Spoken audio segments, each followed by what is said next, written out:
Hello friends, good morning. मैं हूं नरेंद्र और आप हैं मेरे साथ मेरे इस यूट्यूब चैनल में मैथ्स गुरु सुनने में। सबसे पहले तो मैं उन सभी दोस्तों का धन्यवाद देना चाहूँगा जिन्होंने मेरे इस यूट्यूब चैनल को सब्सक्राइब किया है, लाइक किया है और अपने फ्रेंड्स तक शेयर किया है। दोस्तों, मैं चाहता हूँ कि आप लोग ज़्यादा से ज़्यादा मेरे इस चैनल को लाइक, शेयर और सब्सक्राइब करें। फ्रेंड्स, आज हम ट्रिग्नोमेट्री टेबल के बारे में पढ़ेंगे और इसमें जितने भी आपके पास ट्रिग्नोमेट्रिक फंक्शंस है उसके हम एंगल्स फाइंड आउट करेंगे। सबसे पहले हम इधर एंगल लेंगे डिग्री, 30 डिग्री, 45 डिग्री, 60 डिग्री और 90 डिग्री। सबसे पहले हमने क्या निकालना है, साइन थीटा। साइन थीटा में 0 डिग्री की वैल्यू कितनी होती है, 30 डिग्री की वैल्यू कितनी होती है, 45 की वैल्यू कितनी होती है, 60 और 90 की कितनी होती है। हम क्या करेंगे, स्टार्ट करेंगे 0 से। 0, 1, 2, 3 और ये 4। ये हमारे पास पहला स्टेप है। 0 से हम 4 तक लिखेंगे। उसके बाद जो हमारे पास सेकंड स्टेप रहेगा, हम टोटल कितने, इधर 4 है तो इसलिए हम क्या कर देंगे, जितनी भी ये 0, 1, 2, 3, 4 है इसको हम 4 से डिवाइड कर देंगे। चलिए जरा डिवाइड करते हैं। 0/4, 1/4, 2/4, 3/4 एंड 4/4। अब जो कटता है उसको काट देंगे। जैसे 2/4 है तो 2 1 जा 2, 2 2 जा 4, 4 1 जा 4, 4 1 जा 4, ये आ गया। देखो उसके बाद जो हमारे पास नेक्स्ट स्टेप है वो क्या रहेगा कि हमने इसका टेकिंग स्क्वायर रूट, यानी स्क्वायर रूट लेना है हमने इसका, हर एक वैल्यू का सबका स्क्वायर रूट लिया। अब आप देखिए कि 0/4 किसके इक्वल होता है, 0 के इक्वल। तो ये वाली जो वैल्यू है ये क्या हमारे पास आ जाएगी, 0 आ जाएगी इधर, ये हमारे पास 0 आ जाएगी। अब देखो square root of 1, square root of 1 किसके इक्वल होता है, 1 के इक्वल है। तो स्क्वायर रूट ऑफ 1 किसके इक्वल आ जाएगा, 1। और स्क्वायर रूट ऑफ 4 किसके इक्वल होता है, स्क्वायर रूट ऑफ 4 होता है 2 के इक्वल। तो ये जो वैल्यू है हमारे पास ये क्या आ जाएगी, 1/2 आ जाएगी। और इसी के साथ इधर 2/4 था, कट हो गया तो ये 1/2 आ गया। देखो तो स्क्वायर रूट ऑफ 1 किसके इक्वल आ गया, 1। और स्क्वायर रूट ऑफ 2 ये √2 सेम रहेगा। और इधर स्क्वायर रूट ऑफ 3 ये √3 और ये स्क्वायर रूट ऑफ 4 किसके इक्वल होता है, 2 के इक्वल। ये वैल्यू आ गई देखो। और ये 4/4 1 था तो स्क्वायर रूट ऑफ 1 किसके इक्वल होता है, 1 के इक्वल। तो हमारे पास साइन थीटा की जो वैल्यू है वो निकल के आ गई कि साइन 0 किसके इक्वल, 0। साइन 30 1/2, साइन 45 1/√2, साइन 60 डिग्री √3/2 और साइन 90 डिग्री 1 के इक्वल होती है। अब हमें निकालनी है कॉस थीटा की वैल्यू। कॉस थीटा की वैल्यू हम कहाँ से स्टार्ट करेंगे, कि भी जो हमारे पास इधर आया हम उल्टी साइड से स्टार्ट करेंगे इसमें।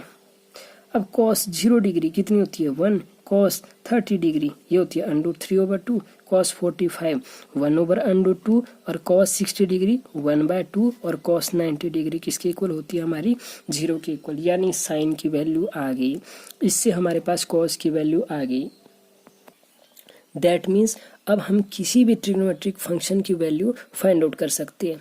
अब देखो साइन का उल्टा क्या होता है, 1 कोसिकेंट थीटा। दैट मीन्स अगर साइन की वैल्यू फाइंड आउट कर दी तो कोसिकेंट की वैल्यू इससे उल्टी होगी। मान लो साइन 30 डिग्री है 1/2 तो कोसिकेंट 30 डिग्री किसके इक्वल हो जाएगा, 2 के इक्वल, क्योंकि 1/2 का उल्टा क्या होता है, 2 होता है। इसी तरह कॉस थीटा, देखो कॉस थीटा किसके इक्वल होता है, 1/सेकेंट थीटा। यानी अगर कॉस 30 डिग्री हमारे पास √3/2 है तो जो सेकेंड 30 डिग्री है वो किसके इक्वल आ जाएगा, 2/√3। इस तरह से हमारी वैल्यू निकल जाएगी।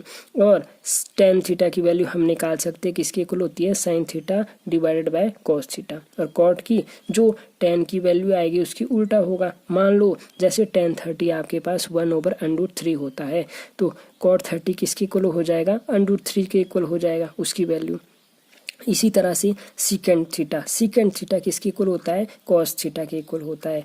अगर ये देखो इधर मैंने बता दिया है, सीकेंड थीटा कॉस थीटा, यानी इसकी उल्टी होगी, कॉस थीटा की वैल्यू इसकी उल्टी होगी। फिर इस तरीके से हम इसे कर सकते हैं। अब देखो हमने वैल्यू फाइंड आउट करनी है टेन थीटा की। टेन थीटा की वैल्यू देखो हम किस तरीके से निकालेंगे, टेन थीटा किसके इक्वल होता है, मतलब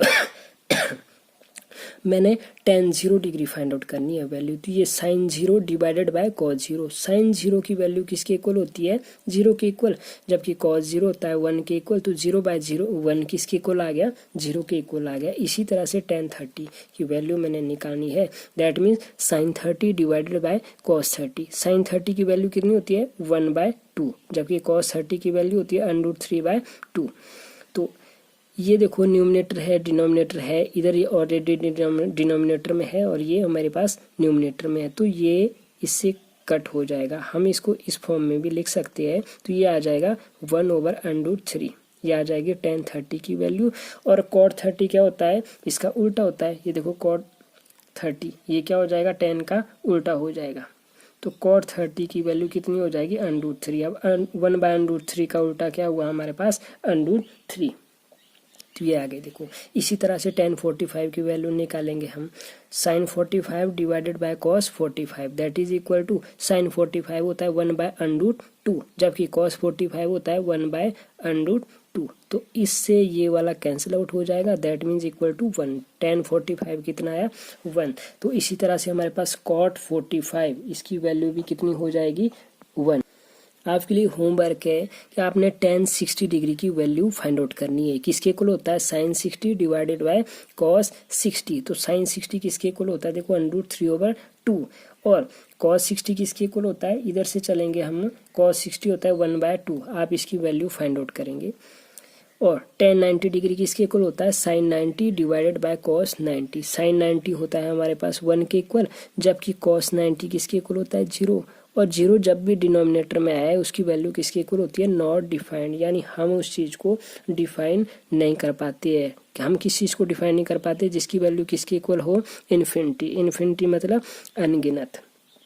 अब एक चीज़ मैं और बताता हूँ आपको, जैसे साइन थीटा की वैल्यू होती है 0, 1/2, फिर 45 डिग्री होता है 1/√2, फिर 60 डिग्री होता है √3/2, फिर 90 डिग्री होता है 1 के इक्वल। तो साइन का उल्टा क्या होता है कोसिकेंट, यानी जो कोसिकेंट की वैल्यू आएगी वो क्या होगी, जो साइन थीटा उससे उल्टी आएगी। अगर 0 है देखो, तो 0 का उल्टा क्या हुआ 1/0, नॉट डिफाइंड होता है। तो ये कोसिकेंट 0 डिग्री की वैल्यू कितनी आ गई 0 आ गई।